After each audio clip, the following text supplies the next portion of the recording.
Welcome to Guide Guru. We hope this video helps. You begin by preparing the environment so development is smooth and repeatable. First, enable developer mode and confirm Windows 11 build supports widgets. This allows sideloading. Next, install Node, JS LTS and Visual Studio Code for editing, plus the Windows App SDK preview so your widget integrates with system APIs.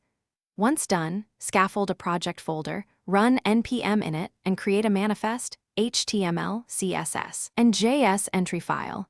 This gets you to the first actionable state where code can be tested locally. Now implement the widget core, the how and why of interactivity. Use the Windows App SDK APIs to register capabilities and request permission for live updates. This ensures the system can wake and refresh your widget. Build a responsive HTML/CSS UI so it adapts to compact and wide placements. Then add JavaScript to fetch and cache data, update the DOM, and throttle network calls. Once done, test inside Edge Web View 2. Enable hot reload, and iterate until updates are reliable and visually stable. Finish by packaging and deploying so users can install the widget. Sign and bundle as an M6, confirm app user model ID matches your manifest, and include required capabilities.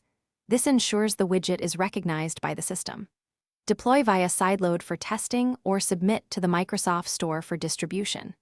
If the widget fails to appear, check the Windows event log for manifest or installation errors, confirm WebView 2 runtime is installed, and make sure permissions and adaptive layout sizes are correct before repackaging. Thanks for watching. Consider subscribing if we helped you today.